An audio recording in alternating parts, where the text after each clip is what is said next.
कृष्ण जय कृष्ण जय प्रभुपदा जय प्रभुपदा जय प्रभुपदा जय प्रभुपदा जय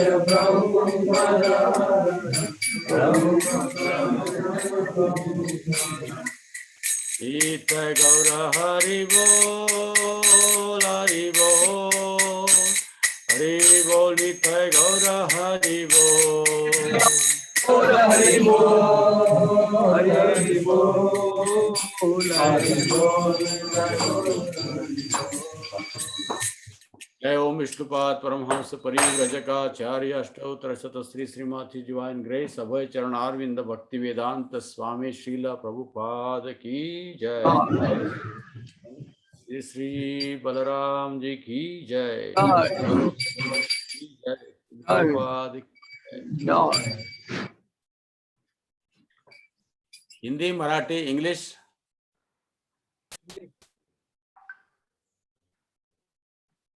हरि बोल एनीवन हिंदी हरि बोल। मेरे पास हिंदी भागवतम नहीं है तो मैं श्लोका और अनुवाद मराठी में पढ़ूंगा और उसका तात्पर्य भी थोड़ा मराठी में पढ़ूंगा। ओम नमो भगवते वासुदेवाय ओम नमो भगवते वासुदेवाय ओम नमो भगवते वासुदेवाय ओम नमो भगवते वासुदेवाय ओम नमो भगवते वासुदेवाय ओम नमो भगवते वासुदेवाय। तो आज हम श्रीमद् भागवतम स्कंद 10वां अध्याय 2 श्लोक क्रमांक 8 पढ़ेंगे। देवक्या जठरे गर्भं शेषाख्यं भ्रामकं तत्सत्कृन्करोहिण्या उदरे सन्निवेशया। देवकीच्या गर्भामध्ये माझा संकर्षण किंवा शेष नामक अंश निवास करीत आहे, त्याला निर्विघ्नपणे रोहिणीच्या गर्भामध्ये स्थानांतरित कर।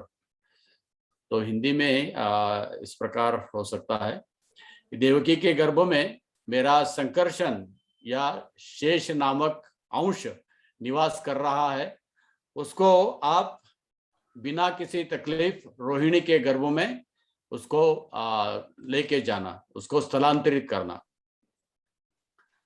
तात्पर्य इसका बहुत लंबा है, लेकिन हम केवल इसका पहला पैराग्राफ पढ़ेंगे। बलदेव किंवा शेष हे भगवान श्री कृष्णाचे प्रथम विस्तारित रूप आहे। बलदेव या शेष ये पहले कृष्ण का ये पहला विस्तारित स्वरूप है। भगवंताचा शेषावतार अखिल विश्वास आधार देतो। भगवान का शेष अवतार जो है ये अखिल विश्व को ये आधारभूत है। या अवतारांची रोहिणी ही शाश्वत माता है और इस अवतार की रोहिणी ये शाश्वत माता भी है। भगवंत योग मायेला म्हणाले, भगवान ने योग माया को कहा, मी देवकीच्या गर्भामध्ये प्रवेश करणार असल्यामुळे शेषावताराने पूर्वीच पुढे जाऊन तिच्या उदरी माझ्या निवासाची योग्य व्यवस्था केलेली आहे।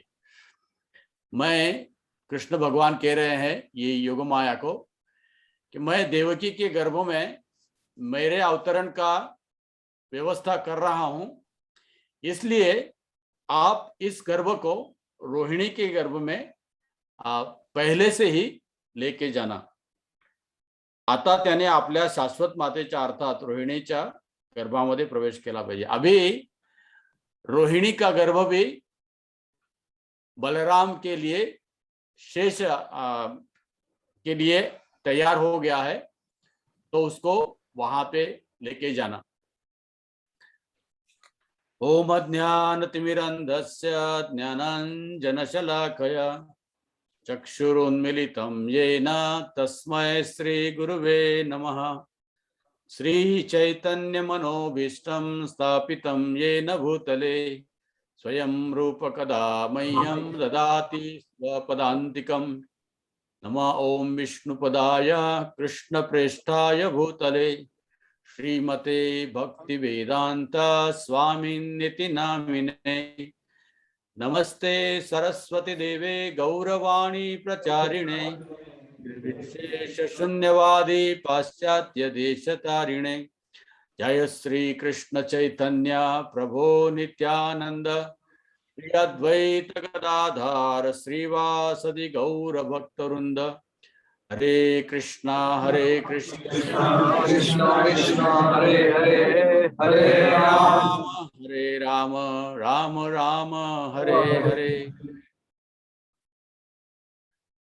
तो यहाँ पर भगवान श्री कृष्ण योग माया को बता रहे हैं कि हे देवी, आप अखिल जगत का आराध्य हो, पूरे जगत आपकी आराधना करते हैं। योग माया की क्यों आराधना करते हैं? क्योंकि भगवान की वो नित्य सेविका है और भगवान जो भी आज्ञा देते हैं उसको तुरंत पालन करती है। और योग माया का दूसरा स्वरूप है महामाया। तो दोनों भी ये भगवान के निर्देशन पे सेवा करते हैं। इसीलिए भगवान योग माया को कह रहे हैं कि जगत का कल्याण करना ये आपका स्वभाव है। ये किस प्रकार से योग माया कल्याण करती है सब दुनिया का, सब जीवों का?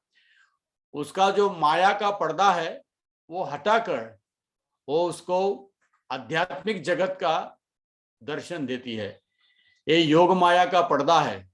जब हम अज्ञान में रहना चाहते हैं तो वही योग माया हमारा सामने अज्ञान का पर्दा डालती है, और जब हम कृष्ण की सेवा में लगना चाहते हैं वो तुरंत आप उस माया का पर्दा खोल देती है और स्वयं का दर्शन, मतलब भगवान की वो सेविका है तो भगवत धाम का हमें दर्शन देती है। तो इसलिए भगवान योग माया को कह रहे हैं कि ये तेरा स्वभाव है जग का कल्याण करना।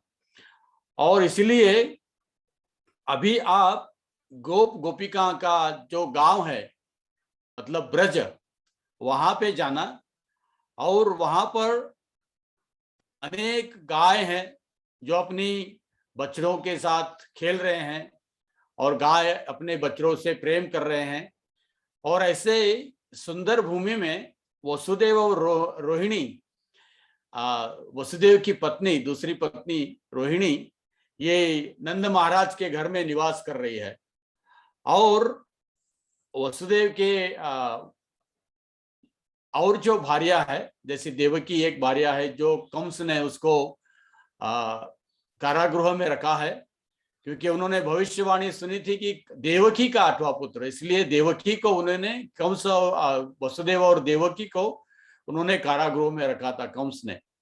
लेकिन और भी जो भार्या थी जैसे रोहिणी है, इसको वसुदेव ने छुपा के रखा था और वो थी अपने मित्र नंद बाबा के घर में, वहां वो निवास कर रही थी। तो भगवान योग माया को कह रहे हैं कि आप ये शंकरचन, मतलब बलराम जी जो है, जो कि अभी देवकी के गर्भ में है, उसको स्थलांतरित करो, क्योंकि बलराम जी है ये देवकी को भक्ति कहा है, भक्ति का स्वरूप है।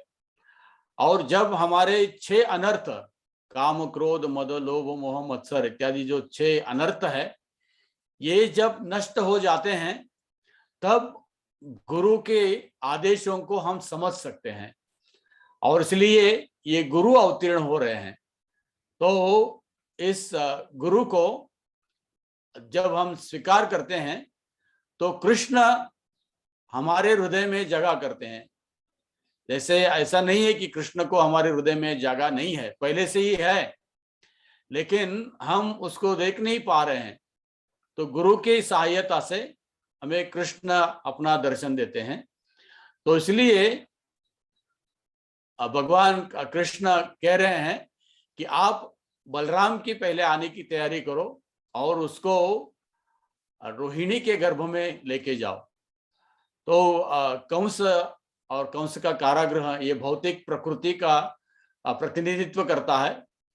मतलब जहाँ जो भी चीज है ये भयावह है या दुख कारक है, और इस परिस्थिति से बलराम को वो कृष्ण जी गोकुल में या वृंदावन में ले जाना चाहते थे।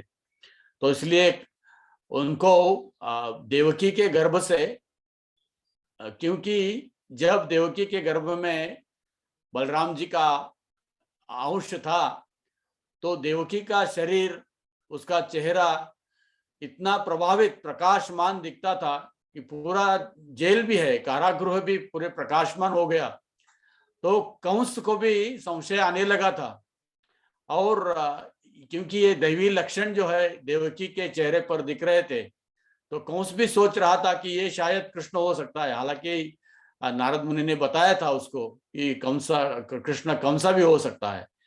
तो इसलिए वो कंस सोच रहा था। तो ये सोच को वसुदेव समझ गए, देवकी भी समझ गई, लेकिन उससे ज्यादा समझ गए स्वयं श्री कृष्ण, और इसलिए इस अंश को रोहिणी के गर्भ में स्थलांतरित किया। तो कर्षण मतलब खींचना या आकर्षण का, जैसे खींचते हैं, तो देवकी के गर्भ से रोहिणी के गर्भ में बलराम को खींच के लाया, इसलिए उनका नाम है शंकरषण, खींच के लाया था। तो यहाँ पर हम देख सकते हैं कि भगवान जो कहते हैं जन्म कर्म च मे दिव्यम, मेरे जन्म और कर्म दिव्य है। तो जैसे भागवत में कहते हैं कि अहम एवास्वम अग्रे, मतलब जो सृष्टि से पहले मैं था, तो यहाँ भी भगवान उसको प्रस्तुत कर रहे हैं कि कैसे अपने अवतीर्ण होने से पहले ही वो सब व्यवस्था कर रहे हैं अपने अवतरण की, योग माया को आदेश देकर। ये कोई जीव, साधारण जीव नहीं कर सकता है। जैसे आज बलराम जयंती कहते हैं, जयंती का मतलब है जो कि भविष्य, मतलब एस्ट्रोलॉजी जो है, ज्योतिष शास्त्र के अनुसार जो आकाश में एक प्रकार के ग्रह इकट्ठा आते हैं तो उसको जयंती कहते हैं। अभी भारत में बहुत सी जयंतियां होती हैं, लेकिन इस जयंती में और बलराम जयंती में फर्क है। तो बलराम जी अपने इच्छा से अवतीर्ण हो रहे हैं। बाकी के लोग जो है, जो तथाकथित जयंती मनाते हैं, वो कर्मणा देवे नेत्रेण जंतुर्देहोपपत्ते, ये प्रकृति उसको ढकल रही है या कर्म उनको ढकल रहा है, इस मतलब पुश कर रहा है इस भौतिक दुनिया में जन्म लेने के लिए। वो अपने माता पिता को चॉइस नहीं कर सकते, या किस घर में जन्म लेंगे वो उनके हाथ में नहीं है, किस परिस्थिति में जन्म लेंगे वो उनके हाथ में नहीं है। लेकिन भगवान अपनी खुद की व्यवस्था करते हैं, वो निश्चित करते हैं कि उनके माता पिता कौन होंगे और उनका कहाँ पर वो अवतीर्ण होंगे, क्या कार्य करेंगे, ये स्वयं भगवान जो है ये निश्चित कर लेते हैं, बाद में अवतीर्ण होते हैं। तो यहाँ पर देखिए कृष्ण अवतीर्ण होने से पहले ही भगवान यहाँ योग माया को निर्देश कर रहे हैं। मतलब कृष्ण सनातन है, तो वो अवतीर्ण हो रहे हैं देवकी के गर्भ से, लेकिन जैसे बलराम भी अवतीर्ण हो रहे हैं। लेकिन प्रभुपाद उदाहरण देते हैं, लेकिन सूरज जैसा, ये सूरज कभी अवतीर्ण नहीं होता है। सूरज तो आकाश में स्थित रहता ही है, लेकिन हमारी दृष्टि से ऐसा दिखाई देता है कि सुबह पूरब से अवतीर्ण हो रहा है और पश्चिम से वो ढल रहा है, ये हमारे दृष्टि से दिखाई देता है। लेकिन सूरज तो सूरज है, वो कभी उसको ढलता नहीं है और कभी सुबह को आता भी नहीं है। तो इसी प्रकार भगवान श्री कृष्ण भी और उनके अंश भी, ये सब सनातन है। वो केवल हमारी दृष्टि के सामने ऐसा दिखाई देता है कि वो अवतीर्ण हो रहे हैं, लेकिन वो तो सनातन है। जिस तरह यहाँ भागवतम में हम देख रहे हैं किस प्रकार से कृष्ण योग माया को बता रहे हैं कि किस प्रकार से बलराम जी को आप रोहिणी के गर्भ में लेके जाओ। तो बलराम जी और कृष्ण में प्रभुपाद कहते हैं कि कोई भी फर्क नहीं है। जो कृष्ण है, कृष्ण भगवान है, ओम नमो भगवते वासुदेवाय, वसुदेव के पुत्र है और भगवान भी है। तो बलराम भी ओम नमो भगवते वासुदेवाय हो सकते हैं, क्योंकि वो भी भगवान है। वसुदेव के पुत्र भी है। और कृष्ण में 6 ऐश्वर्य है, उसी प्रकार बलराम में भी 6 ऐश्वर्य है। कृष्ण रासलीला करते हैं, बलराम जी भी रासलीला करते हैं। कृष्ण में 64 गुण पूर्ण रूप से हैं, उसी प्रकार बलराम में भी 64 गुण पूर्ण रूप से हैं। तो इस प्रकार से कृष्ण और बलराम में कोई भी फर्क नहीं है, लेकिन आध्यात्मिक दृष्टि से रसा के लिए, आस्वादन के लिए इसको फर्क किया गया है। वो केवल 2 फर्क बताते हैं शास्त्र में। एक फर्क है, जैसे कृष्ण ये घनश्याम है, जैसे अभी बाहर बादल देखोगे आप तो काले बादल है, तो घनश्याम का मतलब है जैसे काले बादल जैसा कृष्ण का स्वरूप है या उसका शरीर है। लेकिन सफेद बादल जो होते हैं, वो सफेद जो है ये बलराम जी का रंग है। तो केवल रंग में फर्क है, कृष्ण है घनश्याम और बलराम जो है ये सफेद है। दूसरा फर्क बताते हैं कि कृष्ण ये भोक्ता के रूप में, भगवान के रूप में जो सेवा लेते हैं, तो भगवान श्री कृष्ण सेवा लेने वाले भगवान है, और बलराम जो है ये सेव्य भगवान, मतलब सेवा करने वाले भगवान है। क्योंकि दोनों सनातन है, इसलिए कृष्ण स्वयं आनंद के लिए स्वयं को विस्तारित करते हैं, राधा रानी को भी विस्तारित करते हैं। राधा रानी और कृष्ण में भी फर्क नहीं है, फिर भी वो आह्लादिनी शक्ति है। इसी प्रकार बलराम जी है, ये भगवान के अंश है, और ये सेव्य मतलब वो सब भगवान की सेवा करते हैं। भगवान कुछ भी नहीं करते, केवल भगवान आनंद लेते हैं।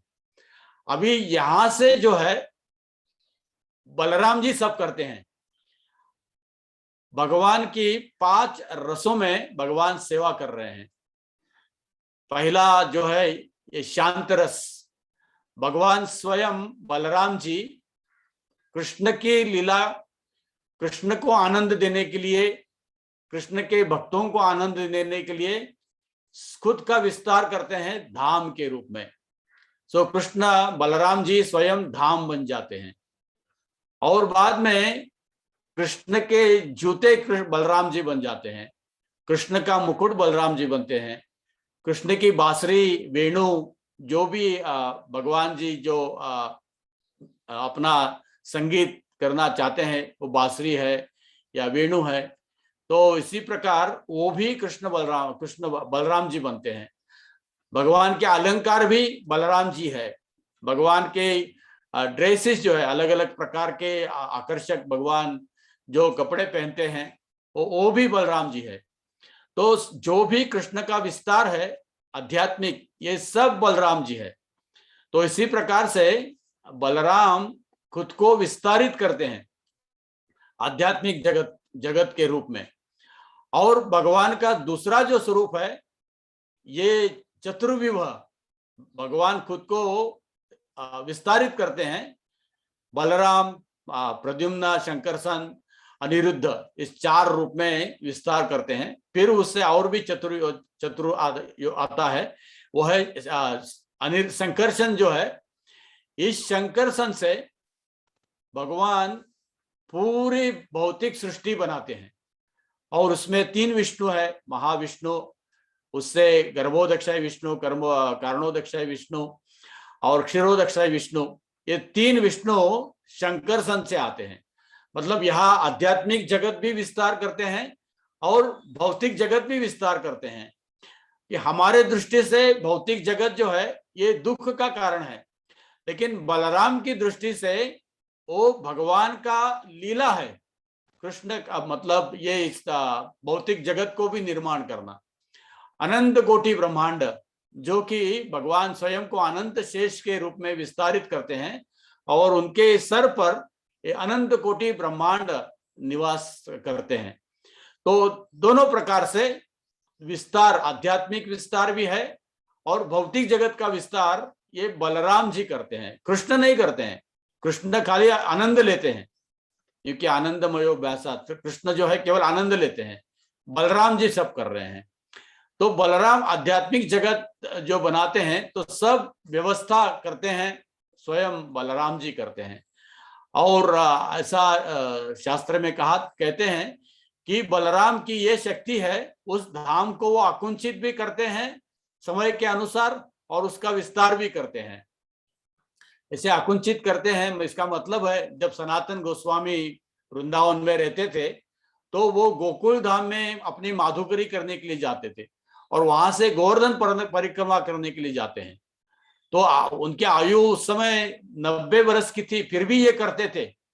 आज ये कार से संभव नहीं है। आप नंदगाम जाओ, वहां माधुकरी करो और बाद में जाके आप गोवर्धन की परिक्रमा करो। तो ये आज कार से भी जो अशक्य नहीं है, वो सनातन को कैसे होता था? क्योंकि बलराम जी को सनातन की भक्ति, सनातन का धाम के प्रति प्रेम जो है, ये देखकर उसको इतना आनंद होता था, तो उन्होंने अपना धाम संकुचित किया। तो सनातन जो है ये नंदगाम भी जाते थे, गोवर्धन भी परिक्रमा भी करते थे और कभी कभी सोचते थे कि इतना जल्दी कैसे हो गया। तो बोलते कि कहा तो मैं नंदग्राम में या गोवर्धन में कुछ छोड़ती नहीं दिया, इसलिए दूसरी बार परिक्रमा करने के लिए जाते थे। तो सनातन गोस्वामी 2-2 बार गोवर्धन भी कभी कभी परिक्रमा करते थे। क्यों? क्योंकि बलराम जी अपने अचिंत्य शक्ति से उसको आकुंचित बनाते थे सनातन गोस्वामी के लिए। तो कृष्ण के लीला के लिए भी हम देखते हैं बहुत बार ऐसे कृष्ण कभी गोवर्धन पे है तो कभी और किसी जगह पे है। तो इस सब कैसे होता है कि इतना बड़ा वृंदावन है तो गाय लेके जा रहे हैं, फिर से शाम को वापस आ रहे हैं, लेकिन गाय तो कहाँ कहाँ जाती है। वृंदावन में हम अलग अलग प्रकार के गाय की लीलाएं देखते हैं। तो इतना लंबा जो है ये फिर से वृंदावन में कैसे आ जाते हैं एक ही दिन में? तो ये बलराम का अचिंत्य शक्ति है जो उसको आकुंचित भी करते हैं और उसका इतना विस्तार करते हैं।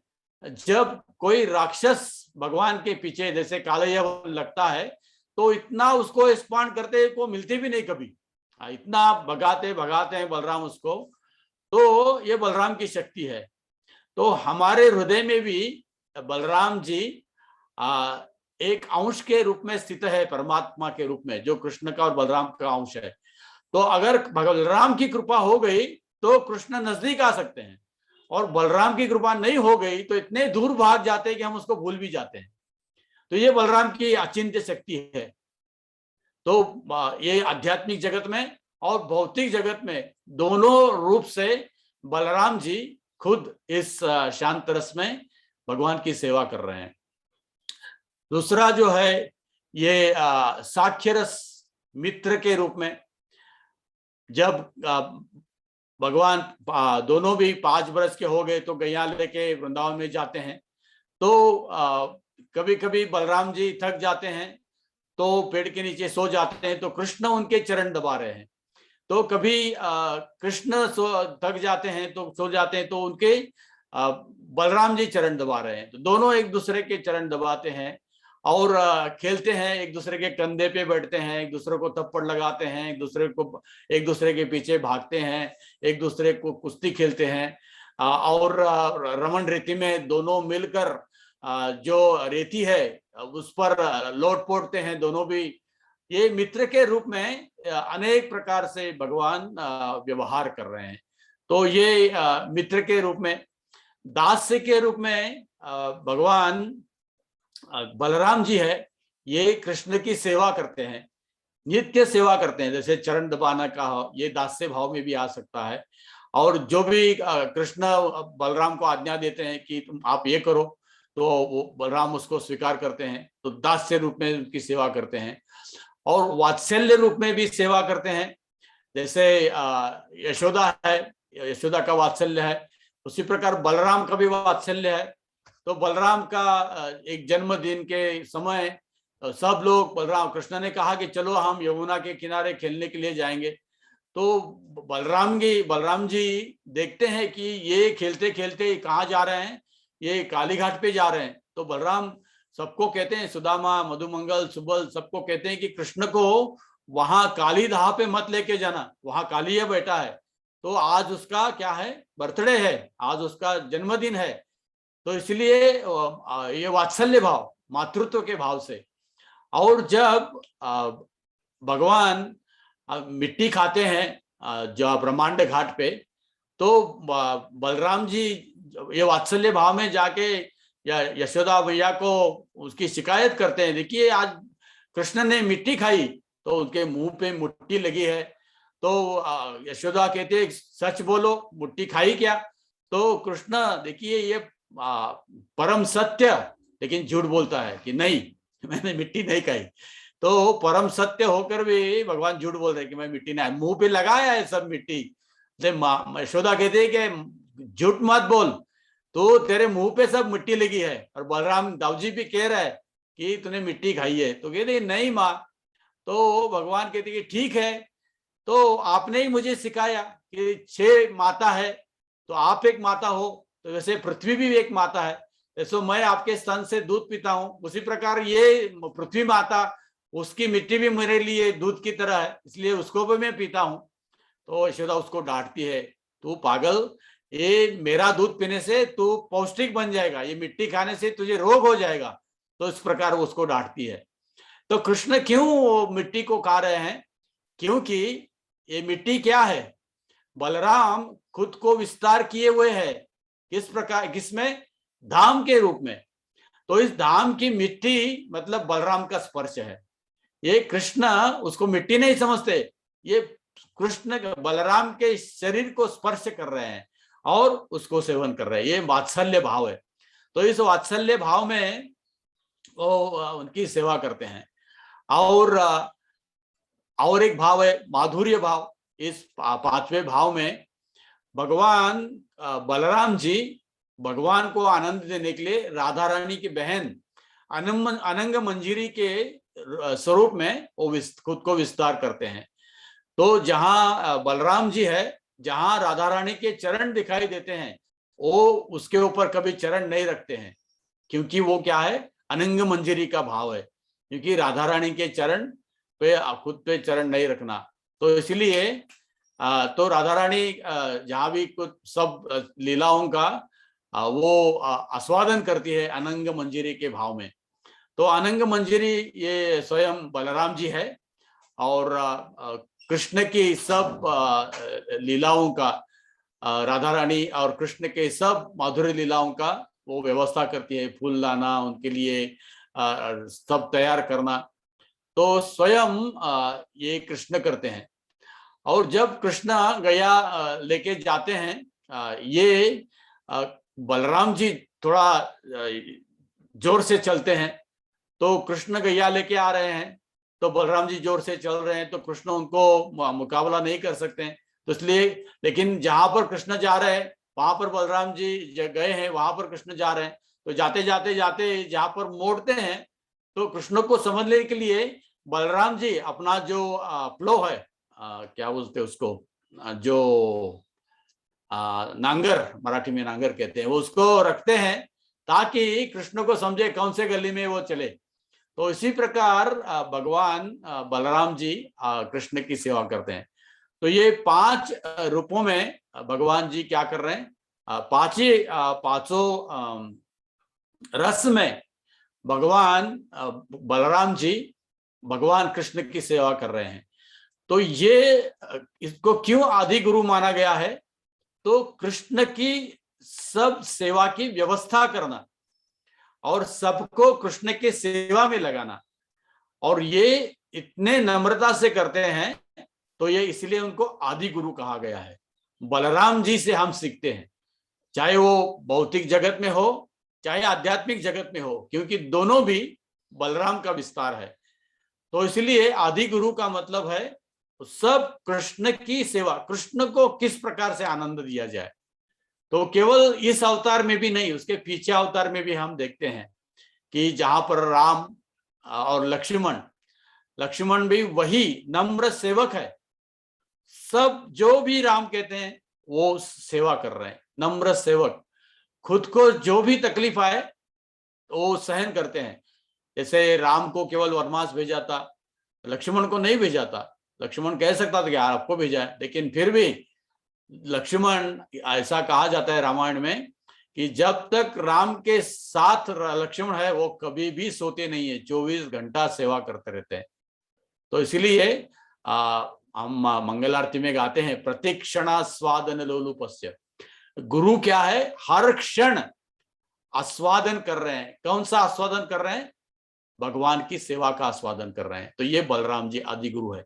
हर क्षण, भले वो कौन से भी अवतार में हो, लक्ष्मण के रूप में हो या बलराम के रूप में हो या नित्यानंद स्वरूप में हो, तो तीनों भी देखिए ये भगवान का सेवा कर रहे हैं, सेवक के रूप में है।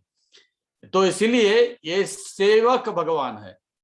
तो अपने उदाहरण से दिखाते हैं कि किस प्रकार से सेवा करना चाहिए और कितने नम्रता से करते हैं। देखिए आप वृंदावन में जब जाते हैं, धाम इतना पवित्र है, तो इस धाम के ऊपर सब लोग चल रहे हैं, पापी लोग चल रहे हैं, भक्त लोग भी चल रहे हैं, कुत्ते, गधे, सुअर सब क्या कर रहे हैं? टट्टी कर रहे हैं, पेशाब कर रहे हैं, थूक रहे हैं, लेकिन बलराम जी उसको सहन करते हैं। देखिए हमारी थोड़ी सी कोई निंदा की तो हम कितना हमें लगता है, तो बलराम जी देखिए सबके लोग टट्टी कर रहे हैं तो पेशाब कर रहे हैं, थूक रहे हैं, गंदगी कर रहे हैं, तो आध्यात्मिक स्वरूप जो भगवान का बलराम जी है वो उसको स्वीकार कर रहे हैं। कितनी नम्रता है अपने कृष्ण को आनंद देने के लिए कि ये सब लोग जो भी धाम में रहते हैं, ये सब लोग कृष्ण की सेवा कर रहे हैं, भले वो जाने या न जाने, इसीलिए बलराम जी उनकी सेवा कर रहे हैं। तो ये गुरु का स्वभाव है, ये आदि गुरु का स्वभाव है। और इसी प्रकार इतने नम्र है इस भौतिक सृष्टि। जैसे हम कोई भी बड़ी इमारत को खड़े करते हैं तो हम अनंत शेष को जमीन में रखते हैं, मतलब अनंत शेष अपने सर पर पूरे पृथ्वी को उठा रहे हैं। तो जैसा भी हमारा इमारत है, उसको भी मंदिर हो या घर हो या बड़ी बिल्डिंग हो, कारखाना हो, जो भी हो, उसके नीचे बलराम जी है। तो बलराम जी के ऊपर इतनी बड़ी इमारत, सब इमारत हम सोचते हैं कि ये सीमेंट से या रेती से या लोखंड से या इससे खड़ी है, ये सब भौतिक दृष्टि है। ये बिल्डिंग खड़ी है क्योंकि संकर्षण नीचे अनंत शेष के रूप में अपने सर पर इतने नम्र भाव से उसको उठा के रखा है।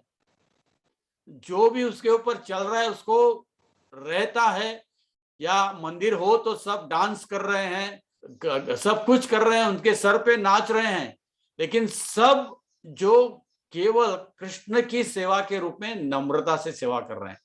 कि उसको मतलब डांस करना मतलब हम जमीन को लताड़ रहे हैं और उसके ऊपर सब प्रकार की गंदगी हो रही है। तो सब ये क्यों?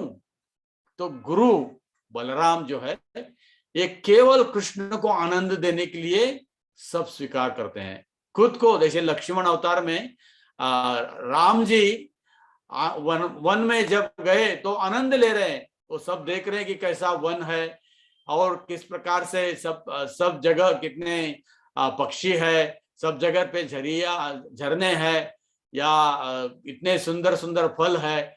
ये सब व्यवस्था कौन कर रहे हैं?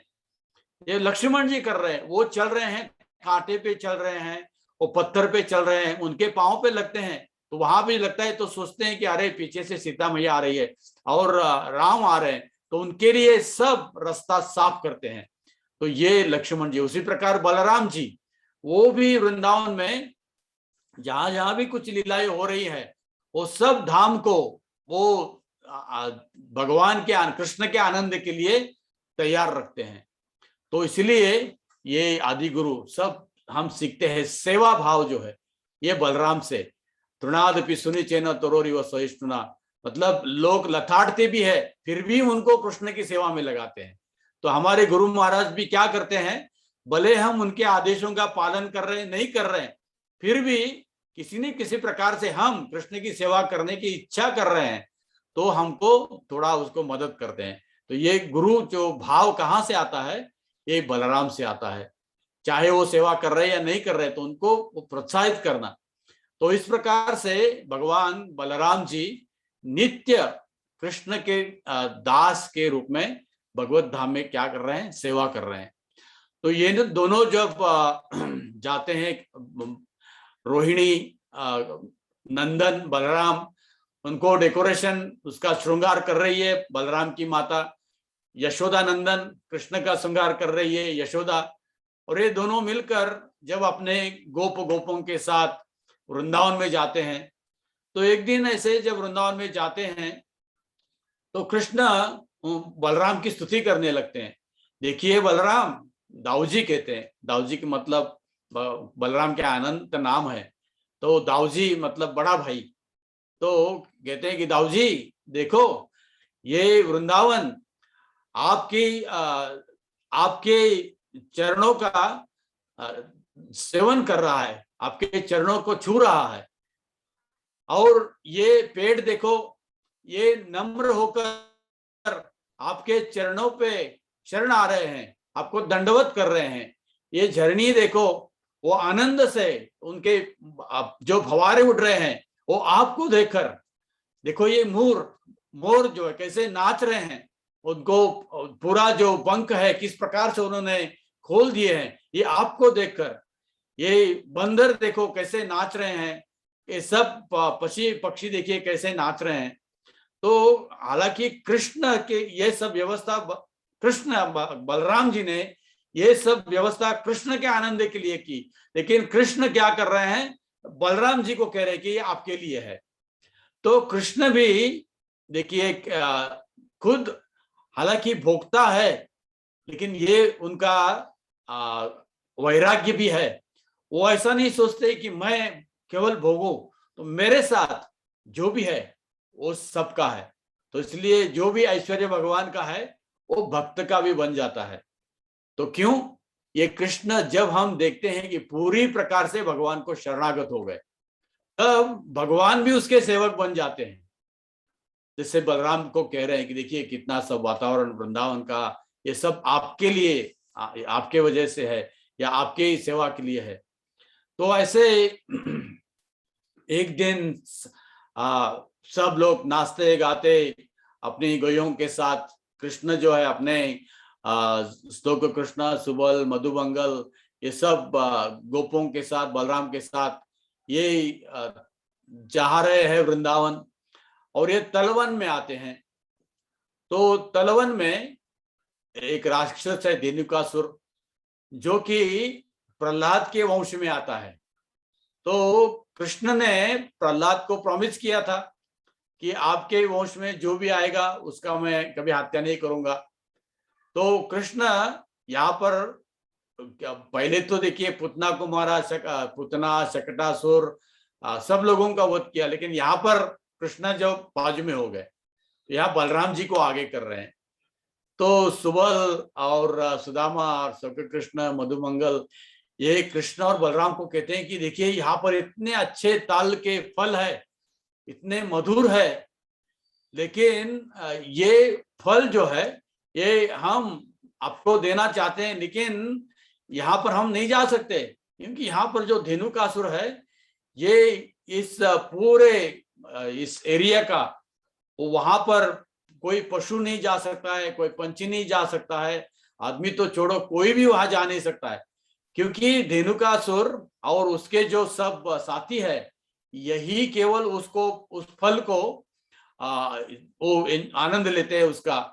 और बड़े बड़े पेड़ है, इतने बड़े बड़े ताल के फल लगे हुए हैं, और वो इतने रस्सा है कि उसमें अंदर ना बीज है, ना बाहर से कोई उसके ऊपर साल है या उसके ऊपर कोई कवर है, लेकिन पूरे रस से भरे हुए हैं।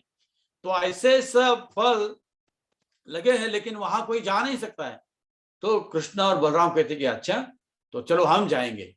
तो बलराम जी सब लोगों को लेके आते हैं, और यहाँ पर जब सुबल कहते हैं देखो देखो कितने अच्छे फल लगे हैं, तो बलराम जी, बल मतलब शक्ति है, गर्ग ऋषि ने नाम दिए है, बल मतलब शक्ति, राम मतलब आनंद देने वाला।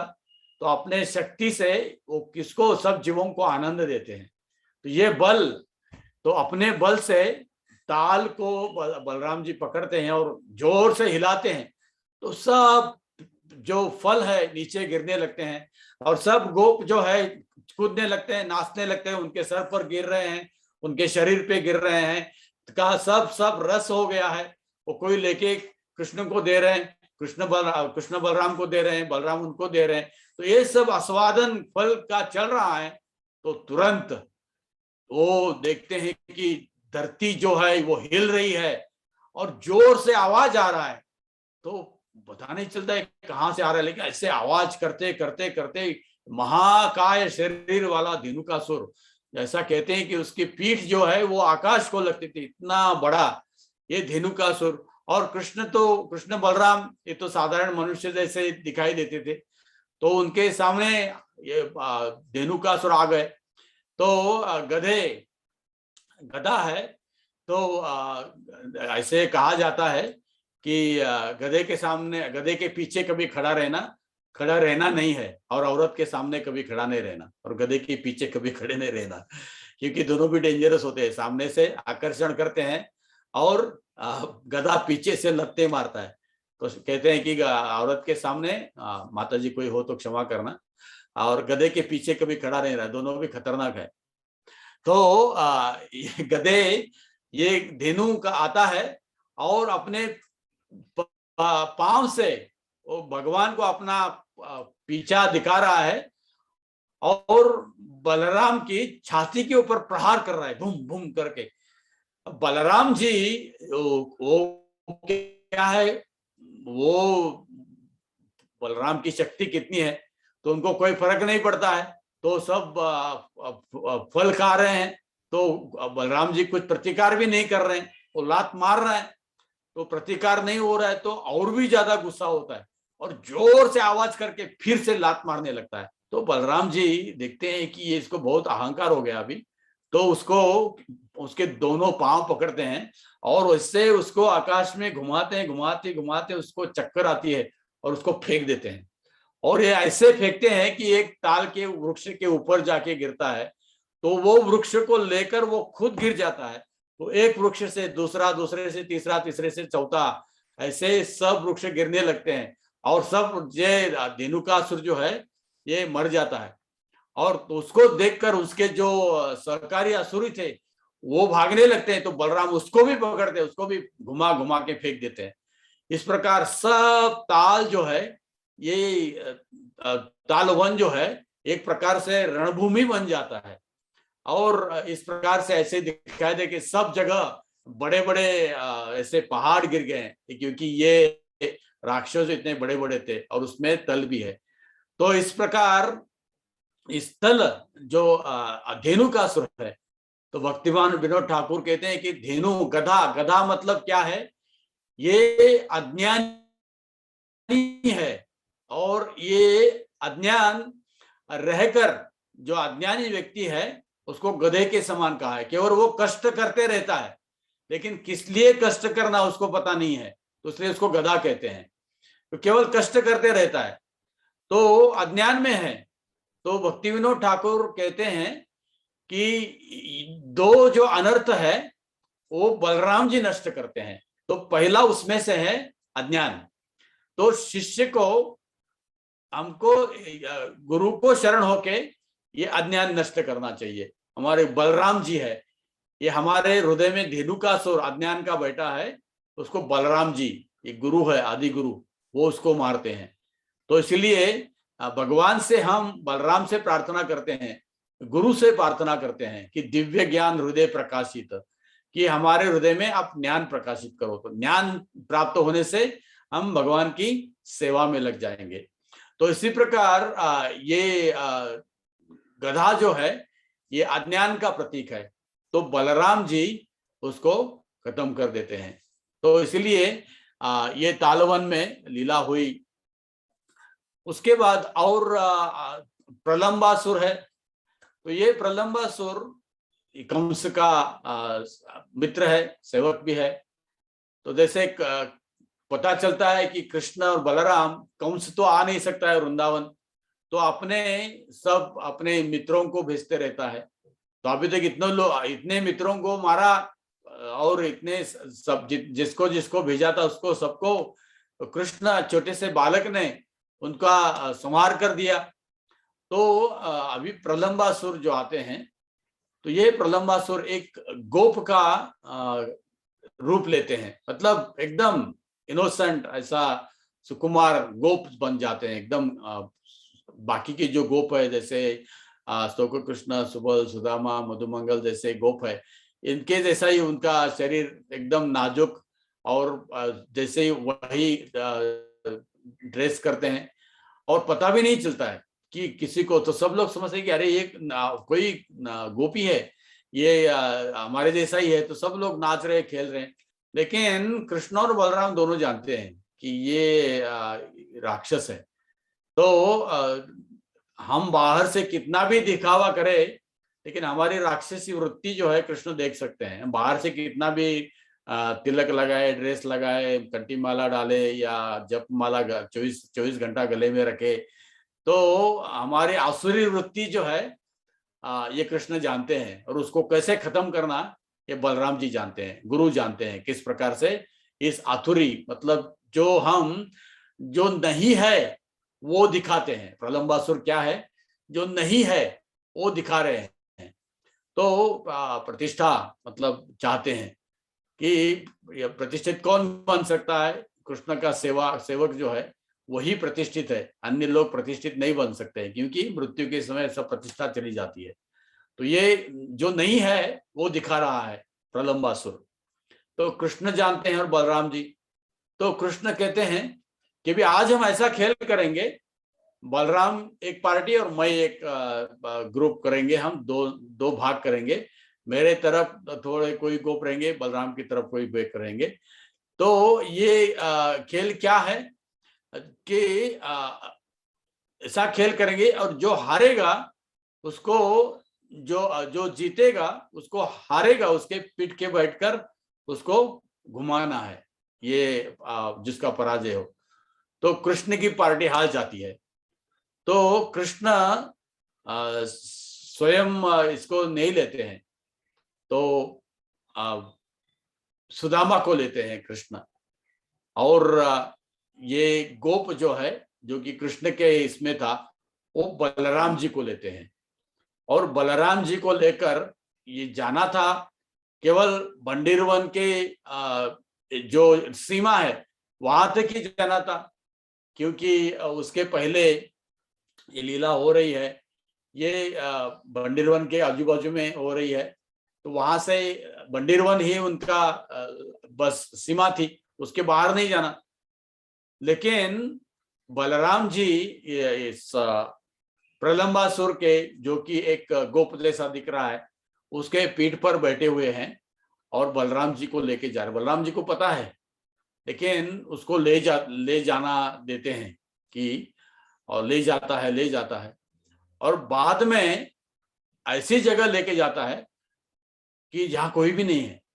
तो कृष्ण और बाकी के गोप सब लोग ढूंढ रहे हैं कि कहाँ गए बलराम, इधर थे तो कहाँ गए, आगे वो जो बालक था वो भी दिखाई नहीं दे रहा है, बलराम भी दिखाई नहीं दे रहे, कहाँ चले गए बलराम। तो इस प्रकार से बलराम को लेकर ये प्रलंबासुर बंदीरवन के बाहर निकल जाता है। और जब ये प्रलंबासुर देखता है कि यहाँ कोई भी नहीं है, तो वो अपने आकार को बड़ा करने लगता है। तो उसका इतना बड़ा आकार बन जाता है, जैसे आकाश के जैसा इतना बड़ा आकार। बलराम जी तो छोटे से बालक है, तो उसके कंधे पे बैठे हैं, तो उसको आकार को देखकर वो देखते हैं, तो बलराम अपने पांव से उसके गले दबाते हैं और अपने मुट्ठी से प्रलंबासुर के सर पर प्रहार कर देते हैं, और वहां से उसकी मृत्यु हो जाती है। तो ये बलराम ने मारा हुआ दूसरा राक्षस है प्रलंबासुर। मतलब जो लस्ट कहते हैं उसको, मतलब काम का मतलब केवल मैथुन नहीं, दो भक्ति सिद्धांत सरस्वती दो प्रकार के काम कहते हैं। एक काम जो है ये स्त्री पुरुष का संग, ये मैथुन के द्वारा होता है। दूसरा जो है सटल या सूक्ष्म या प्रेस्टीज, मतलब प्रतिष्ठा का, मान सम्मान का अपेक्षा करना, ये भी काम ही है। तो ये प्रतिष्ठा जो नहीं है उसको है समझना, तो ये प्रलंबासुर है।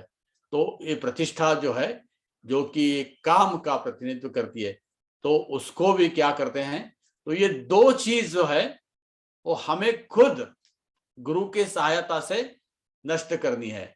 एक है अज्ञान और दूसरा है काम। इसमें बलराम की मदद होती है और इसलिए बलराम से हमें प्रार्थना करनी चाहिए। तो इसलिए आप ऐसे प्रकार से प्रलंबासुर का बलराम जी वध करते हैं और बाद में बलराम जी वापस आते हैं वृंदावन में। तो अभी वृंदावन से अब ये 9 वर्ष के हो गए, तो सब जो भी कंस ने जितने भी उनके राक्षस थे वो भेज दिए वृंदावन में, लेकिन सबको खत्म कर दिया गया। तो कंस सोचता है कि अभी मैं तो वृंदावन नहीं जा सकता और ये तो बड़े होते जा रहे हैं, तो कृष्ण और बलराम को दोनों को मैं मथुरा के लेके जाऊंगा और इधर लाके उनको मारूंगा। तो ऐसा दुष्ट वृत्ति से अक्रूर को भेजता है, क्योंकि अक्रूर के ऊपर कौन संशय नहीं करेगा। तो अक्रूर जी जाते हैं और नंद, यशोदा और सब ब्रजवासियों को कहते हैं कि कंस की इच्छा है कि कृष्ण और बलराम ये दोनों मथुरा में आए और वहां पर कुश्ती होगी, बड़ा फेस्टिवल उत्सव होगा। तो सब में आनंद लेने के लिए कृष्ण और बलराम को लाने के लिए मुझे कंस ने भेजा है। तो कोई संशय नहीं लेता है, क्योंकि अक्रूर जी आए हैं जो कि कृष्ण के भक्त भी है एक रूप से और रिश्तेदार भी है। तो बिना कोई विचार करके, बिना कोई पूरे विश्वास से वो बैठ जाते हैं रथ में और बाद में जहाँ अक्रूर घाट पे जो लीला होती है, जहां पर अक्रूर जी को कृष्ण दिखा रहे हैं अपना स्वरूप और वो वृंदावन छोड़ के नहीं जाते हैं, तो वृंदावन में उधर ही रुक जाते हैं। तो बलराम जी तो आ रहे हैं, बलराम जी तो कहाँ भी जा सकते हैं क्योंकि वो आध्यात्मिक जगत में भी है और भौतिक जगत में भी खुद के विस्तार किया है। तो बलराम जी है और दोनों भी आ रहे हैं। तो जब वो मथुरा में आते हैं तो बड़ा महल बड़े बड़े महल कंस के, और सब देख रहे हैं, सब ऐश्वर्य देख रहे हैं, क्योंकि ये गांव के बच्चे हैं, गांव में कोई बड़ी बड़ी इमारतें नहीं रहती है, तो ये गांव के हैं तो यहाँ बड़े बड़े इमारतें, तो आनंद ले रहे हैं। तो इस प्रकार से वो बाद में आते हैं। तो चाणूर और मुष्टिक का बाद में का जो हाथी है वो कवल पीड़ा, तो उसके साथ होता है। बाद में कृष्ण जो है ये बलराम क्योंकि कंस का मृत्यु जो है बलराम के हाथ से कृष्ण के हाथ से होने वाला था, वहां बलराम नहीं जाते हैं और कृष्ण जो है वो जाके कंस को खींच लाते हैं और उसको मार देते हैं। तो ये दोनों होने के बाद जरासंध जो है ये गुस्सा हो जाता है। तो बाद में ये लीला होती है जहां पर कृष्ण और बलराम दोनों भी भाग रहे हैं, जरासंध उनके पीछे हैं। तो पहाड़ से 88 मील 88 मील ऊंचा पहाड़ से कृष्ण और बलराम दोनों भी कूद रहे हैं। देखिए छोटे से बालक है लेकिन 88 मील पहाड़ से कूद रहे हैं और वो देख रहे हैं कि मथुरावासी जो है ये पूरे मथुरावासी बहुत संकट में है कि जरासंध की संकट में, कंस तो मार दिया। तो ये सोचते हैं कि यहाँ इन मथुरावासियों को रखना अच्छा नहीं है, इसलिए वो द्वारका एक ही रात में विश्वकर्मा को बोलकर द्वारका नगरी को पूरा बंद लेते हैं और जो ब्रजवासी जो सोए हुए हैं मथुरा से तो उसको उठा के द्वारका में रख देते हैं। तो इतना एक रात में पूरा द्वारका नगरी बसाया। तो ये इनको पता नहीं चलता है मथुरा वासियों को। तो सुबह उठ जाते हैं तो उनको पता नहीं चलता है कहाँ आ रहे हैं। तो कहते हैं कि द्वारका द्वारका, द्वार किधर है, द्वार किधर है, क्योंकि इतना बड़ा शहर बनाया है, इतने बड़े महल बनाए हैं, तो इसलिए उसका नाम है द्वारका।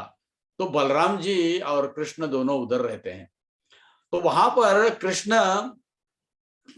जहाँ विदर्भ में कौंडिन्यपुर में जब रुक्मिणी का विवाह शिशुपाल से उसका भाई रुक्मी जो करना चाहता था, तो रुक्मिणी खत लिखती है और कृष्ण आके उसका अपहरण करते हैं। तो कृष्ण लेके भागते हैं लेकिन बलराम जी है, बलराम जी युद्ध करने लगते हैं। तो रुक्मी जानता है कि इसका ऐसा क्या होगा, ये ऐसा नहीं मारा जाए, इसको दूसरे प्रकार से हराना चाहिए। तो उसके साथ दूसरा जुआ जैसे दूध क्रीड़ा खेलते हैं, तो दो कहते हैं कि जो भी हारेगा तो उसको 1000 गोल्डन कॉइन मतलब सोने के मोहरे देने पड़ेंगे। तो पहला 1000 का बलराम जी हार जाते हैं, दूसरे लगाते हैं 1000, वो भी बलराम जी हार जाते हैं, रुक्मी जीत जाता है। लेकिन पहला 1000 का, दूसरा 10,000 का, दोनों भी जीत गए तो रुक्मी जीतता है। तो रुक्मी को अहंकार होता है तो 1,00,000 का लगा देता है, 1,00,000 गोल्डन कॉइन्स, तो बलराम जी जीत जाते हैं। तो रुक्मी कहते हैं कि नहीं नहीं नहीं नहीं नहीं, ऐसा नहीं है, ये गड़बड़ी हो गया, ऐसा हो गया। तो बलराम जी माफ कर देते, ठीक है चला और एक बार खेलेंगे। तो दूसरी बार भी ऐसा ही होता है, 1000 गोल्डन कॉइन लगा से तो बलराम जी हारते हैं, 10,000 लगाए वो भी हारते हैं, लेकिन 1,00,000 जब होते हैं तो बलराम जी जीत जाते हैं। तो रुक्मी बाद में झगड़ा करने लगते हैं कि नहीं नहीं आपने चीटिंग किया, ऐसा नहीं होता है, ये नहीं होता है। तो आकाशवाणी होती है कि नहीं, ये जो है ये बलराम ने जीता है। तो बलराम जी कहते देखो ये आकाशवाणी भी हो रही है, मैंने जीता हूं। तो रुक्मी सहसा मान्य नहीं करता है। तो रुक्मी को उसको बांध के उसको रुक्मी जोर से हंसने लगता है, उसको दांत तोड़ देते हैं। तो दूसरा एक राजा है वहां, तो वो राजा को भी बांधते हैं और वो भी हंसता है, तो उसको भी उसके भी दांत बलराम जी तोड़ देते हैं। तो इसमें क्या सीखना है, क्योंकि बलराम जी जब हमें कभी कभी हमारे भौतिक दृष्टि से यश आता है तो हम बड़े बन जाते हैं थोड़ा, तो और भी थोड़ा प्रयास करते हैं और अभी बड़े बन जाते हैं। लेकिन जब मृत्यु का समय आता है, मृत्यु सर्वहरश्चास्मि, सब भगवान दिखा देते हैं कि सब मैं निकाल रहा हूं। तो बलराम जी के प्रतिनिधि गुरु हमें सिखाते हैं कि किस प्रकार से हर चीज को भगवान की सेवा में लगाना चाहिए। अगर जितना भी हमें रखे पीछे तो उतना तकलीफ हमें आगे जाकर होने वाला है। तो पूरी प्रकार से अगर शरणागत नहीं हो गए तो बलराम जी उनके पास अनेक प्रकार से आयुध है, जैसे नांगर प्लो है, उसी प्रकार क्लब भी है, तो जो गदा भी है उस गदा से प्रहार करते हैं। तो गुरु है अलग अलग प्रकार के योजनाएं करते हैं हमारे अहंकार को नष्ट करने के लिए और हमारी स्वार्थी वृत्ति को नष्ट करने के लिए। तो गुरु ये बलराम जी ये सेवा कर रहे हैं कृष्ण की, क्योंकि रुक्मिणी को वो लेके गए। बाद में वो आते हैं और बलराम जी कहते हैं कि मुझे बहुत वृंदावन की याद आ रही है, तो इसलिए मैं थोड़ा वृंदावन घूम के आता हूँ। तो बलराम जी जब यहाँ रहते हैं तो बलराम जी कृष्ण को कह रहे हैं कि मैं विरह हो रहा है मुझे, गोपियां है वहाँ, गोप बाल है, उनको तो छोड़कर आए हैं। हमने कहा कि वृंदावन से हम मथुरा से आएंगे, हम मथुरा से गए नहीं, अभी द्वारका नगरी में आके आप तो यहाँ राजा बन गए और आपके इतने बड़े बड़े महल भी हो गए और गोपियां वहां पर आपके इसमें तड़प रही है। तो कृष्ण कहते हैं कि जाओ ठीक है, आप जाके उनका सात्वर करो, आप उनको मिलो।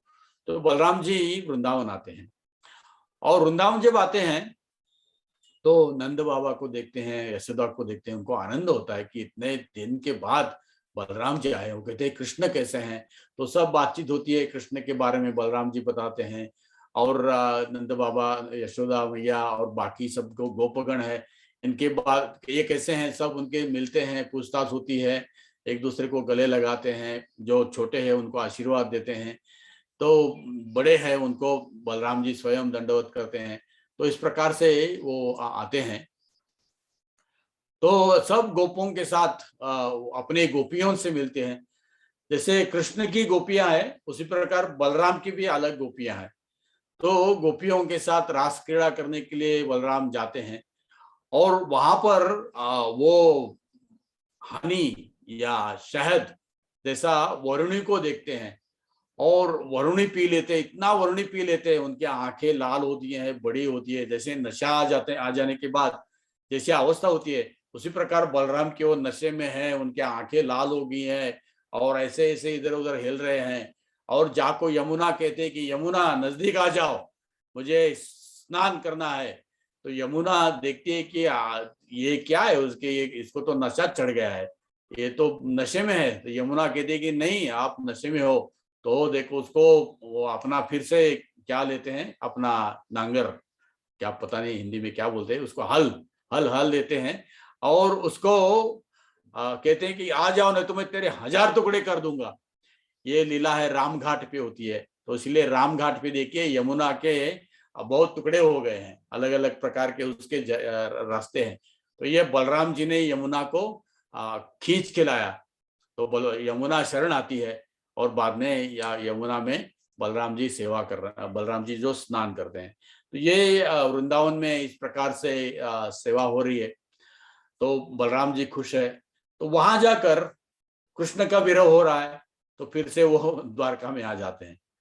तो द्वारका में अभी क्या हो गया कि दुर्योधन की जो पहली लड़की थी लक्ष्मणा, उसका नाम पुत्री, तो लक्ष्मणा दिखने में बहुत सुंदर थी और उसका स्वयंवर रखा था कि जो भी आके जो भी स्वयंवर किया जो नियम है उसको पालन करके उसको लेके जाना।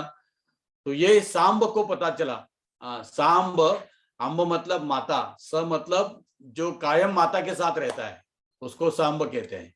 तो ये सांब जो है ये माता के साथ, अपनी माता जो है उसकी माता का नाम था क्या नाम हो, अभी याद नहीं आ रहा है। तो अपने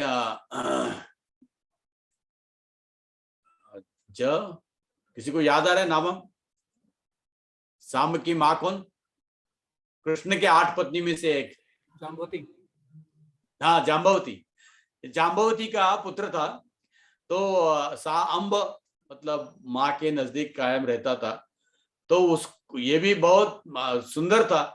तो उसको पता चल गया कि किस प्रकार से लक्ष्मणा हस्तिनापुर में उसका स्वयंवर हो रहा है। तो ये सांब उधर जाता है और उसको अपने रथ पे बढ़कर भागने लगता है। तो दुर्योधन, भीष्म, कृपाचार्य, ये सब लोग देखते ही रहते हैं, अरे ये कौन आ रहा है, ये लक्ष्मणा को उठा के लेके जा रहा है। तो वो पहचानते हैं, अरे ये तो कृष्ण का पुत्र है, जाम्बवती का पुत्र है सांब। तो उसको पीछे लगते हैं। तो उसको तो मार नहीं सकते क्योंकि ये कृष्ण का पुत्र है। तो उसको पकड़ के लाते हैं और बांध के रखते हैं। तो कृष्ण जो द्वारका में है तो सोचते हैं कि अभी इसको कौन छोड़ा के लाएगा। तो बलराम को कहते हैं कि देखो बलराम, ऐसे सांब जो है वहां गया, लक्ष्मणा को उठा के ला रहा था, तो उसको फिर से इस कौरवों ने उसको बांध के हस्तिनापुर में रखा है। तो कुछ तो करो। बलराम जी कहते हैं कि ठीक है मैं देखता हूँ। तो ये हस्तिनापुर क्या, आपको पता है कि मैं केवल मेरे हल से यमुना को मेरे शरण में लाया। ये हस्तिनापुर क्या है, ये हस्तिनापुर वासी क्या है, इनको भी मैं शरण ला सकता हूँ। तो बलराम जी पूरे बड़े गर्व के साथ हस्तिनापुर आते हैं। हस्तिनापुर में आके वहां नम्र रहते हैं और सबको जो हस्तिनापुर वासी है, दुर्योधन है और कर्ण है, भीष्म है, कृपाचार्य, सबको नम्र निवेदन करते हैं। देखिए सांबा ने इसको हरण किया है स्वयंवर में, तो उसका तो अधिकार है और इसलिए उसको उसके साथ विवाह करने दो, उसको छोड़ दो। तो वो हस्तिनापुर वाले बलराम जी का अनादर करने लगते हैं और कृष्ण का अनादर करने लगते हैं। तो बलराम जी को सहन नहीं होता है। तो बलराम जी खुद का अनादर हो रहा था तब तक कुछ नहीं बोले, लेकिन जब कृष्ण का अनादर हो रहा था और वो भी हस्तिनापुर वाले कर रहे थे तो बलराम जी को गुस्सा आ गया। तो देखो आपकी जबान बंद करो, आप कृष्ण का ऐसा अपराध करोगे तो पूरा हस्तिनापुर मैं जाके गंगा में डुबो दूंगा। तो बलराम जी अपना हल निकालते हैं और हस्तिनापुर के बॉर्डर पे मारते हैं और पूरी जमीन जो है 2 भाग बन जाते हैं और सब डर जाते हैं। भीष्म और सब हस्तिनापुर वाले आते हैं, बलराम जी कृपा कीजिए, शरण कीजिए, ठीक है सांबा को ले जाइए और लक्ष्मणा को लेके जाइए, लेकिन हस्तिनापुर को ऐसा मत करना। तो बलराम जी समझते हैं कि क्या समझे आप लोग, आपको केवल यमुना के बारे में मालूम है, मैंने यमुना को ऐसे खींच के लाया था। तो यमुना क्या है, तो हस्तिनापुर को भी मैं जाके गंगा में डुबा दूंगा। तो बल अपना शक्ति इस हस्तिनापुर में बलराम जी दिखाते हैं। तो ये बलराम जी अपने हल से उसको हस्तिनापुर को तोड़कर वो लाने लगते हैं, तो सब लोग प्रार्थना करते हैं। ये बलराम की शक्ति है। तो इसी प्रकार ये हस्तिनापुर में है। तो हस्तिनापुर में दूसरे जब बलराम दोनों को, दुर्योधन को भी और भीम को भी, दोनों के गुरु है, तो दुर्योधन को ज्यादा फेवर देते थे बलराम जी। तो क्यों कि भीम जो है ये स्पॉन्टेनियस था एकदम, मतलब उसको कोई नीति नियम वगैरह कुछ नहीं, लेकिन दुर्योधन जो है मेटिकुलस था। तो ये स्वभाव मेटिकुलस बलराम को अच्छा लगा, तो दुर्योधन को वो ज्यादा फेवर करते, पसंद करते थे। हालांकि राक्षस वृत्ति का था, तो भीम को भी पसंद करते थे। तो महाभारत के युद्ध के बाद भीम को दुर्योधन ने गदा से उसके जंघे पे मारा और दुर्योधन का हत्या हो गई। तो बलराम जी को अच्छा नहीं लगा, बलराम जी को गुस्सा आ गया और उसने कि मैं पढ़ लिया कि मैं भीम का जाके वध करूंगा। ये क्या युद्ध नीति है? युद्ध नीति में कमर के नीचे नहीं मारते हैं। तो ये भीम ने युद्ध नीति को तोड़कर, क्योंकि दुर्योधन जो है उससे बलवान था, उससे ज्यादा गदा का उसको ज्ञान था, तो भीम ने जाना कि इतने दिन के युद्ध होने के बाद उसको मार नहीं सकेगा, तो उसको अधर्म से उसको जंघा के ऊपर पहाड़ के उसका हत्या की है। तो यह अच्छा नहीं है, इसलिए बलराम भीम को मारने के लिए गए। तो बीच में कृष्ण आ गए। तो कृष्ण बलराम को कहते हैं कि क्या हो गया, आप इतना गुस्सा क्यों हो? देखिए भीम ने ऐसा कृत्य किया है, ये अधर्म है, किसी के योद्धा के जांघा पर मारकर उसका हत्या करना, वध करना, ये युद्ध नीति के खिलाफ है। तो मैं भीम को मारने के लिए जा रहा हूं। कृष्ण कहते हैं मैंने उसको कहा। तो अच्छा, बलराम जी कहते हैं ठीक है आपने कहा तो फिर ठीक है। तो गुरु कृष्ण की इच्छा पूरी करती है, भले वो पूछते नहीं कि कृष्ण यह अधर्म है। गुरु कृष्ण को इच्छा पूछते नहीं है, क्योंकि कृष्ण की जो भी इच्छा है वो गुरु पूर्ण करते हैं। तो ये गुरु का स्वभाव है। तो बलराम जी कहते कि ये अगर आपकी इच्छा है, मतलब कृष्ण की इच्छा की पूर्ति करना, तो बलराम जी खुद का गुस्सा छोड़ देते हैं। तो और दूसरी बार ऐसा ही होता है, बलराम जी को और एक बार गुस्सा आता है कि जब सुभद्रा का विवाह हो रहा था, तो सुभद्रा का विवाह जब हो रहा था तो उसका विवाह शायद मेरे ख्याल से दुर्योधन के साथ होने वाला था। तो इसको कृष्ण को पता चलता है, तो अर्जुन को कहता है कि तो जाके सुभद्रा का हरण करना। और वो साधु बनकर जाता है, दाढ़ी बीड़ी होती है, लेकिन तेज तो छुप नहीं सकता है। तो साधु बनकर सुभद्रा के सामने जाते हैं और सुभद्रा उस रूप पे मोहित होती है, तो उसको भाग के लेके जाते हैं। तो सुभद्रा को लेके आते हैं, तो बाद में उसका पीछा करते करते बलराम जी भी आते हैं। तो क्योंकि मैं अर्जुन को मार दूंगा, तो कृष्ण कहते क्या हो गया आपको? तो वहां भी कहते हैं कि ये मैंने कहा था, ये मेरी इच्छा है। तो फिर भी बलराम जी शरण जाते हैं, ठीक है ये आपकी इच्छा है। तो ये बलराम जी है, ये गुरु स्वरूप है, एक शरण जाते हैं। तो इसी प्रकार से बाद में जब युद्ध का समय आता है, तो बलराम जी कहते हैं कि हालांकि इतनी ताकत है, फिर भी मैं कहती मैं युद्ध में भाग नहीं लूंगा, ये मुझसे देखा नहीं जाएगा, क्योंकि दोनों भी मेरे ही है, कौरव भी मेरे है, पांडव भी मेरे है। तो मेरे को ये अच्छा नहीं लगेगा कि जो मैं मेरे लगेगा। तो कृष्ण ने बलराम को भगवत गीता नहीं कही और अर्जुन के लिए रिजर्व रखा। तो बलराम कहीं इसलिए छोड़ रहे थे कि ये सब मेरे है, ये गुरु है, ये भाई है, वही कारण था जो अर्जुन बता रहे हैं। लेकिन बलराम को भगवत गीता नहीं कही, अर्जुन को कही। तो बलराम जी कहते कि मुझे जाने दो, मैं जाता हूँ, यात्रा करने के लिए जाता हूँ। तो बलराम जी निकल जाते हैं यात्रा के लिए, और अलग अलग तीर्थ स्थल पे यात्रा करके वो एक जगह पे आते हैं जहाँ 88,000 साधु भागवत कथा सुन रहे हैं। तो भागवत कथा बोले तो बलराम जी को आना, वो भी आते हैं। तो बलराम जी को देखकर सब साधु खड़े होते हैं, दंडवत करने लगते हैं। तो वहां पर जो भागवत करने वाले रोमहर्षण, ये रोमहर्षण अपने व्यासासन पे बैठा है और वो बलराम जी जो आ रहे हैं तो उनको क्या करते हैं, वो ध्यान नहीं देते हैं, वो अहंकार से बैठे रहते हैं, प्राइड रहता है, लोभ रहता है, लोभ का दूसरा है प्राइड भी है, दोनों एक साथ रहते हैं।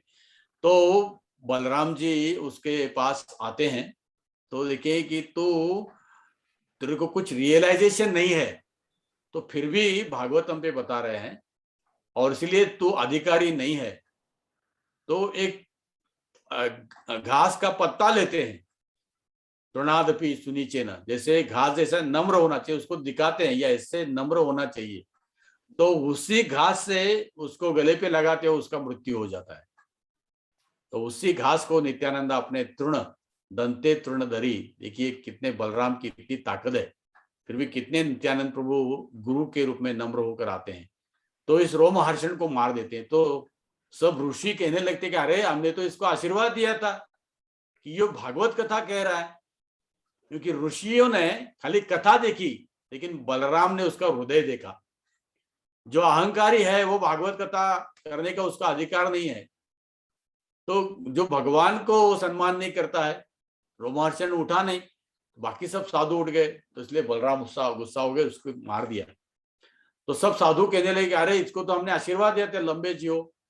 तो बलराम जी कहते कि ठीक है आपकी इच्छा है तो मैं उसको जीवित करूंगा। नहीं नहीं नहीं ऐसा नहीं, क्योंकि आपका जो कृति है वो सही है, तो ये मान्य कर लेते हैं। तो कहते हैं कि उसका पुत्र जो है उसको आप आशीर्वाद दे दो। तो रोमहर्षण सुत बाद में वो भागवतम कहते हैं। तो ये बलराम जी देखते हैं कि तू नाटक कर रहा है, बहुत अच्छा श्लोक है, अभी उसका विश्लेषण देने के लिए इतना टाइम नहीं है हमारे पास। तो भागवतम का अधिकारी कौन है? जो कृष्ण और उसके प्रतिनिधि को उनकी सही जानता है, ऐसा ही व्यक्ति भागवतम का अधिकारी है। तो इस प्रकार रोमहर्षण को भी उधर उसको मारते हैं। तो दूसरे और एक मैं बताना भूल गया, जब यमुना में है, यमुना जब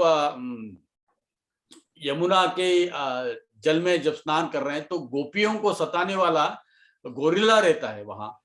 तो ये गोरिल्ला जो गोपियां उनको तकरार करती है, शिकायत करती है कि देखिए ये बंदर जैसा जो है ये हमें बहुत तकलीफ देता है। तो दांत निकाल के हंसता है और आवाज करता है, खुजली करके हमको क्या करता है कि हमें अलग अलग प्रकार के विक्षेप करते रहता है। तो बलराम जी उसको मारते हैं और पूरे उसको दांत निकाल देते हैं, वो अपने मुट्ठी से उसको मार देते हैं। ये जो है एंगर, ये किसका प्रतिनिधित्व करता है? ये गुस्सा जो है। तो इसलिए बलराम जो है तीन देखा हमने, प्रलंबासुर जो है ये काम, और दूसरा जो है ये गोरिल्ला, ये कौन है? क्रोध और मद या अहंकार जो है, लोभ जो है, ये कौन है? रोमहर्षण। तो ये तीनों भगवान गीता में भगवान क्या कहते हैं कि त्रिविधम नरकेदस्य द्वारम नाशानम आत्मनम काम क्रोधस तथा लोभस तस्मादेतत् त्रयं त्यजेत्। तो इस तीनों को त्याग करना है, काम को, लोभ को और क्रोध को। ये तीनों त्याग करने के बाद ही हमें भगवान समझ में आएंगे। तो काम वासना को मतलब कोई भी लाभ प्रतिष्ठा ये भी हमें कोई अपेक्षा नहीं करनी चाहिए। और ग्रॉस रूप से मैथुन तो बाजू में, तो ग्रॉस रूप से भी एकदम सटल प्रतिष्ठा मान सम्मान, इसका कोई हमें इच्छा नहीं करनी चाहिए।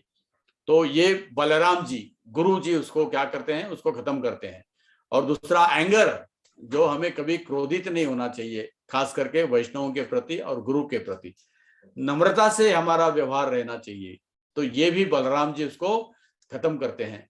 और प्राइड जो लोभ जो है ये तीसरा, ये अहंकार जैसे रोमहर्षण का, वो भी बलराम जी खत्म करते हैं। तो ये तीन नरक के द्वार है। तो इन अगर हमें भगवान के द्वार में, वैकुंठ द्वार में जाना है तो तीन नरक के द्वार में हमें नहीं जाना है। तो बलराम जी हमें उससे बचाते हैं।